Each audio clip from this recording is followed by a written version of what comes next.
Shalom, salam sehat untuk semua umat-umat Tuhan dimanapun Anda berada. Pada kesempatan kali ini, saya akan membawakan salah satu dari 10 hukum kesehatan, yaitu hati yang gembira. Judul yang akan saya bawakan adalah The Power of Smile. Apakah Anda tahu hati yang gembira adalah obat? Emosi positif seperti hati yang gembira sangat berkaitan dengan kualitas kehidupan Anda. Perasaan positif seperti hati yang gembira juga sangat terhubung dengan kualitas kesehatan yang lebih baik. Ketika Anda mempunyai hati yang gembira, itu memberikan beberapa manfaat untuk Anda sendiri. Yang pertama, ketika Anda mempunyai hati yang gembira, akan meredakan respon stres, di mana rasa gembira itu akan menekan energi negatif, sehingga akan meningkatkan energi positif dalam membantu mengurangi rasa stres. Hati yang gembira juga bisa mengurangi rasa sakit. Dengan tertawa, itu mampu menekan rasa sakit dan akan meningkatkan kemampuan organ tubuh untuk melawan rasa sakit itu sendiri. Manfaat yang lain, daya tahan tubuh Anda pun akan meningkat. Ketika Anda berpikir yang positif, itu akan menekan pikiran yang bersifat negatif, sehingga pertahanan tubuh tidak lemah. Dengan hati yang gembira, itu juga akan menstimulasi organ tubuh Anda.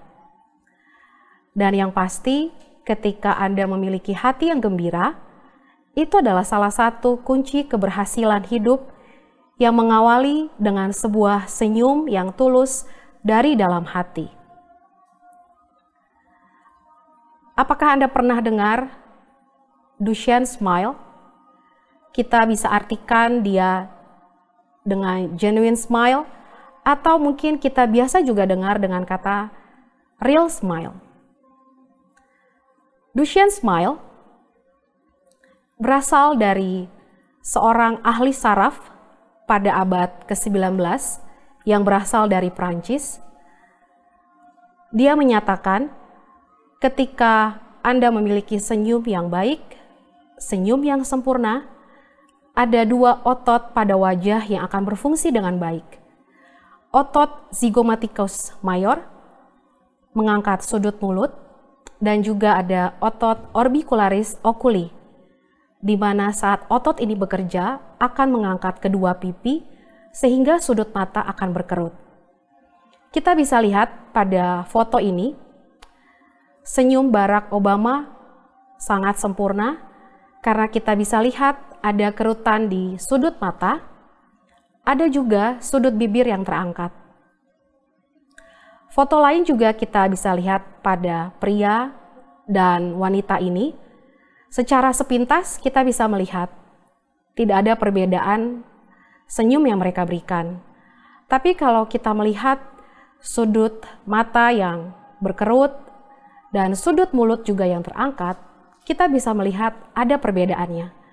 Bahkan ketika memakai masker sekalipun, sama seperti yang belakangan ini kita lakukan, kalau memang kita memberikan senyum yang tulus, senyum yang baik, itu akan terlihat dari sudut mata.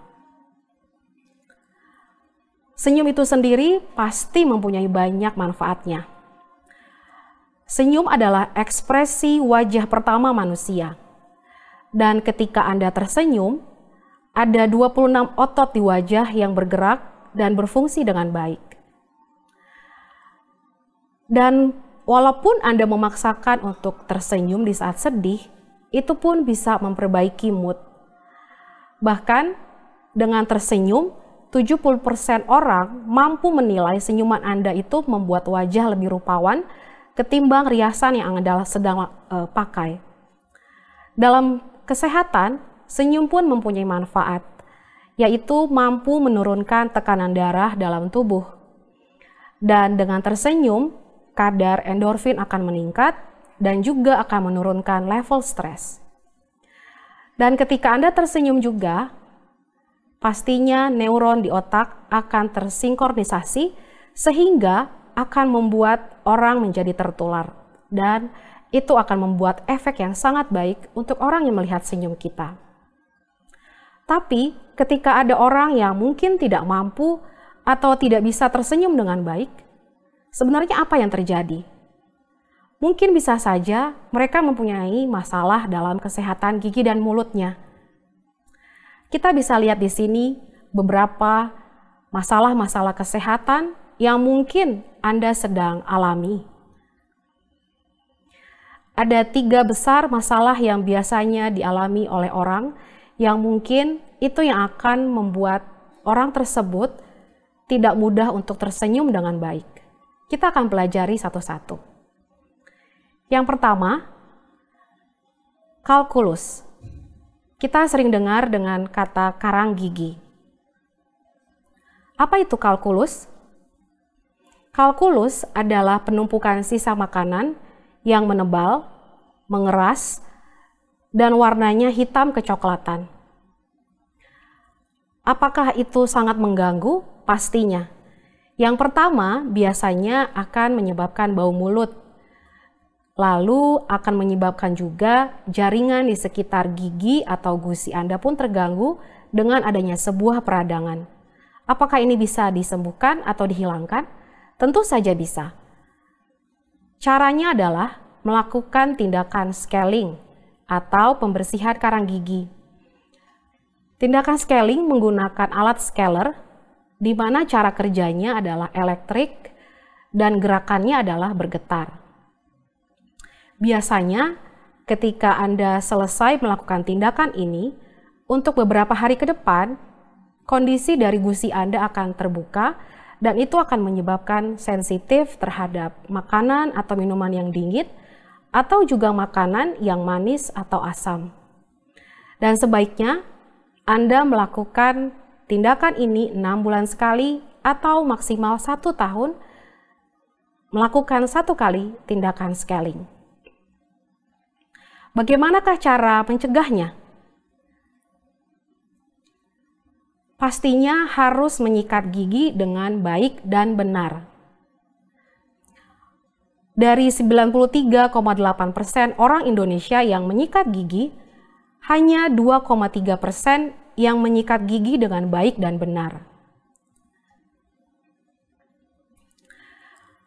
Untuk menyikat gigi dengan baik dan benar, yang pertama, waktunya tepat.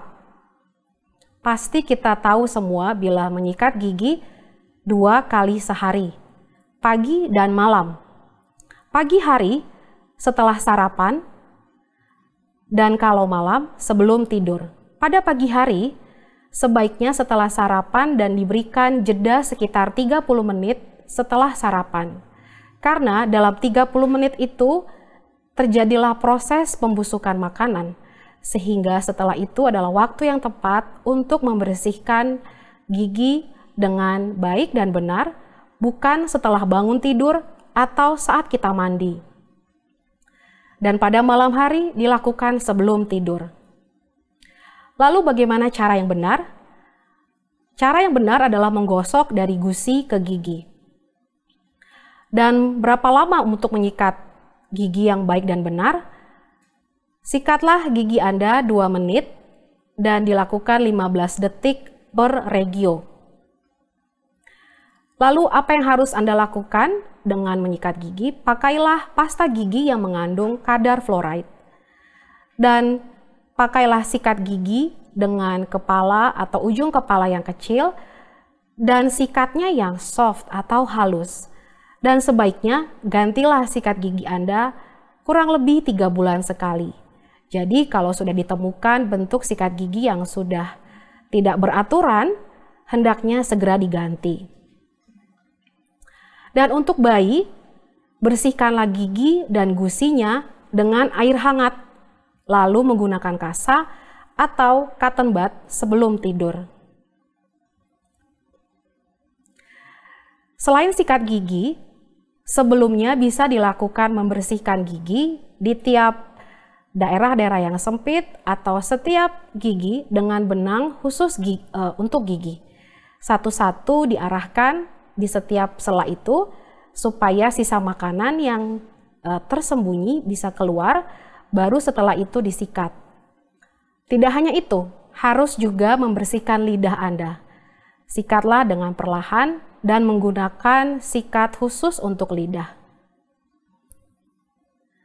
Masalah yang sering terjadi yang kedua adalah karies atau gigi berlubang. Bisa saja Anda sekarang sedang mengalami hal ini. Karies atau gigi berlubang itu adalah rusaknya struktur dan lapisan gigi secara bertahap. Dan prosesnya biasanya ketika ada bakteri dalam mulut Anda, itu akan mengubah gula menjadi asam. Dan prosesnya itu akan secara bertahap. Awalnya mungkin akan terlihat baik-baik saja, lalu ada titik atau garis hitam, dan lama-lama itu akan membesar, sampai pada akhirnya yang paling maksimal itu akan terjadi lubang dan mencapai bagian saluran akar atau sudah mencapai pulpa. Untuk pengobatannya, tergantung dari Anda sendiri sebenarnya. Ketika Anda sudah mengalami ngilu, sebaiknya diperiksakan ke dokter gigi supaya lebih cepat, lebih bagus untuk menangani masalah ini sendiri. Masalah ketiga yang sering terjadi adalah patah atau hilangnya gigi. Kenapa bisa terjadi seperti itu? Itu bisa disebabkan karena gigi berlubang, gangguan jaringan sekitar gigi, atau bisa juga karena trauma atau benturan keras. Ketika sudah kehilangan gigi, sebaiknya Anda harus membuat gigi palsu atau gigi tiruan. Ada yang lepasan, ada juga yang cekat atau permanen. Kenapa harus dibuat gigi palsu? Ketika Anda tidak mempunyai gigi atau gigi Anda hilang pasca pencabutan atau juga karena trauma, gigi palsu ini akan menjadi solusi yang terbaik. Karena ketika Anda memakai gigi palsu ini, yang pertama, Anda akan mendapatkan fungsi secara estetik. Bila Anda kehilangan gigi yang di depan, pasti gigi palsu menjadi salah satu solusi yang terbaik. Lalu yang kedua, ketika Anda sudah memakai gigi palsu, fungsi bicara Anda pun akan berubah. Kadangkala kita melihat orang yang kehilangan gigi, bicaranya akan tidak jelas atau cadel. Lalu ketika Anda sudah mengganti gigi Anda hilang dengan gigi palsu, fungsi pengunyahan Anda pun terbantu karena akan mengunyah dengan baik ketika Anda sudah memakai gigi palsu.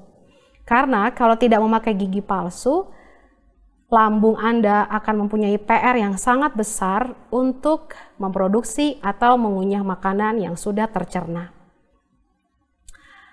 Untuk spesialis gigi sendiri, ada 8 spesialis gigi yang sudah ada saat ini. Jadi setiap masalah-masalah gigi yang Anda hadapi, harusnya lah pergi ke spesialis gigi yang khusus menyelesaikan masalah Anda. Untuk di Rumah Sakit Advent Bandung sendiri, kami mempunyai 3 spesialis. Ada prostodonti, yaitu spesialis gigi palsu. Ada juga bagian bedah mulut, trauma, dan maksilofasial. Dan ada juga spesialis pedodonti atau biasa kita sebut dengan spesialis gigi anak. Ketika Anda mempunyai masalah, hendaknya langsung datang ke dokter gigi yang paling tepat untuk segera mengatasi masalah gigi Anda. Maka dengan begitu, bisa saja Anda akan mempunyai senyum yang sangat indah. Apapun suku Anda, apapun keyakinan Anda, umur berapapun Anda, tua atau muda, bagaimanapun bentuk rambut Anda lurus atau keriting, atau mungkin bentuk mata Anda, bentuk hidung Anda, warna kulit Anda terang atau gelap, hidung Anda mancung atau tidak, atau apapun kekurangan dalam penampilan Anda, itu bukan suatu masalah yang besar untuk memberikan senyum yang sempurna. Untuk itu, saya mengajak hari ini, carilah 1 atau 2 orang dan berikanlah senyum yang Anda punya dengan mereka sehingga akan memberikan efek yang sangat baik untuk mereka. Mungkin senyum itu sederhana, tapi dapat memberikan kekuatan dan juga penghiburan tersendiri bagi seseorang yang kita temui di mana saja. Satu ayat yang bisa saya berikan, Ayub 29 ayat 24. Aku tersenyum kepada mereka ketika mereka putus asa, dan seri mukaku tidak dapat disuramkan mereka.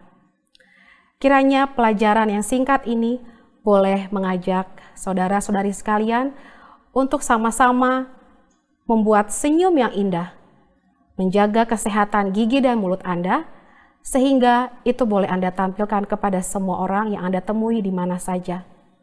Kiranya Tuhan memberkati. Terima kasih.